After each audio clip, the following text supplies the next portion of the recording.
Andrew here from Underground Training, and this is the mining industry news for new starters, where we cover what's going on in the industry to make it easier for you to get your first mining job. As we approach Christmas, we come up to the period of time when we lovingly refer to it as snatch it season.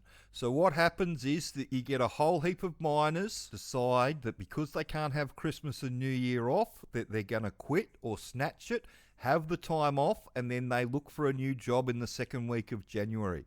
So it's been something that's been involved in the industry ever since I first started. The general rule of thumb was that when you got into mining, you got told by the seasoned miners to have 6 months worth of wages up your sleeve just in case something happened. And if you got to Christmas time and it was really important that you have Christmas off with the family and you couldn't get leave because every mine runs 24/7 and there's only normally a couple of spots that you've got for leave over the Christmas period and New Year period. So when you can't get leave, what ends up happening is the guys go in, they quit second week of December, third week of December, and then start looking for a job second or third week of January.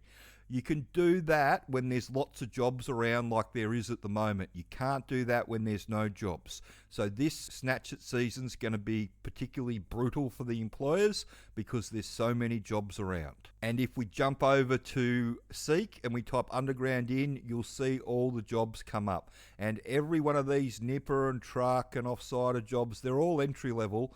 Employers want experienced people for these jobs, but the reality of the situation is that they're not going to get somebody. The easiest way to get one of these jobs is to actually educate yourself using our training at undergroundtraining.com.au. If you can show the employer that you know how their mine works, instead of taking 2 to 3 months to get you up to speed and turning over more than 50% of those people, they can get you up to speed in a couple of swings, so weeks instead of months, and the failure rate goes from over 50% down to less than 10%. We still get a few people fail that do the training and get jobs, but that's got more to do with them blowing up breathalyzers than anything else. So that's what's going on moving into the Christmas period. There's lots of work around. You can see it everywhere. We've got our mining jobs to apply for page where we load up all the jobs we think you should be applying for, so you can check that out as well. Another good page to have a look at is this one. It's in the new starters column. What mining qualifications do employers want? This is where people get really confused because on the mine site proper, so when you're actually working in the mine, not as a shutdown worker or a utility worker, but actually as somebody that's a jumbo operator or a bogger operator or a truck driver or charge up or something like that, then it's different qualifications and it's different standards. So this goes through what standards you actually need, pulls out the WA mining reg so you can see what they have to do for site inductions for new workers. It makes the R2 tickets completely useless to the employers because they've got to issue their own.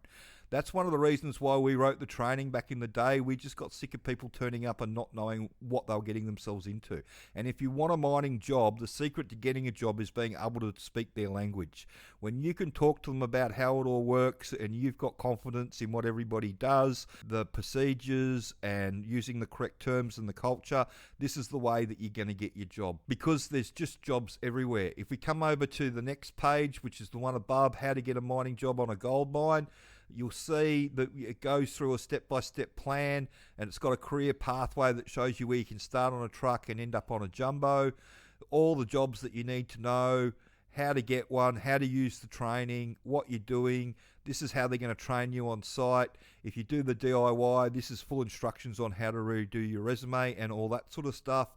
It's all in there and all there to get after. And there's jobs all over the country.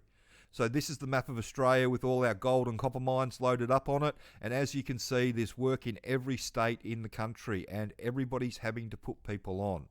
But if you're coming in from overseas, which a lot of people are, there's some definite areas of the industry that are not booming at the moment. So if you're coming in and you're thinking you're going to get a mining job, you're really going to struggle. We've had a few people get jobs that have done the training and gone directly to Kalgoorlie and Mount Isa and done that. That's the advice that we'd give you. But if you're coming in and you're thinking you're going to get a fly and fly out job out of Perth or Brisbane or something like that, it's just not going to happen. They're looking for citizens.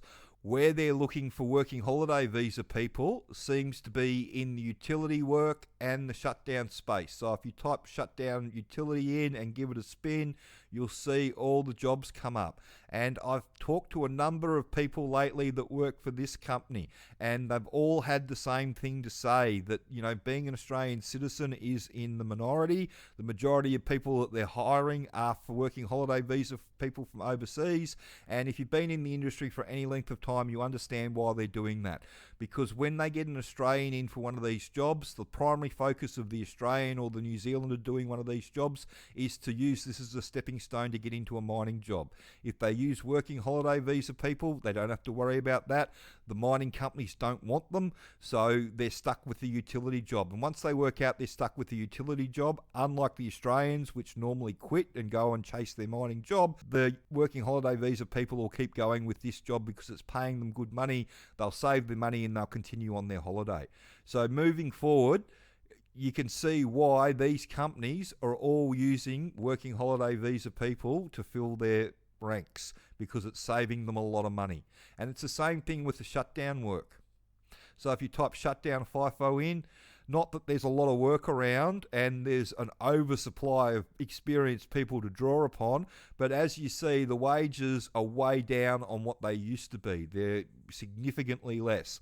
And that's because there's significantly less work around, but they've got an oversupply of people, and you've got the working holiday visa people coming in from overseas. There's 1,000 new people coming in every week doing all the courses that you need to do the shutdown work or get a utility job or whatever. They're taking the jobs. So if you're an Australian or a New Zealander and you're looking for a mining job, then my recommendation would be to actually go and get a proper mining job. So an underground truck job or a nipper job or something like that. Because what's driving it is the really high gold price. So why gold's over $6,000 an ounce Australian, it's just going to be crazy, and they're looking for people everywhere, and this is the way that you're going to get your start.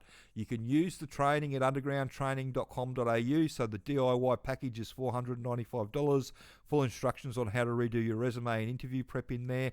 3-step plan package comes with the online training and a full resume service, and the work ready one's the one where you get a shift boss to help prep you to make sure that you understand how it all works and mentor you along the way. So there's lots of jobs all over the country. It's just a matter of giving them what they want, somebody that knows how it all works. And as we roll into Snatch It season, there's a lot of work around it, and it's a great time of year for a new starter to get in. So if you're trying to get in, educate yourself, get all your stuff in order, and go and chase down the job that you're after. I hope you found that information helpful. If you've got any questions or you'd like any more information, feel free to send them through.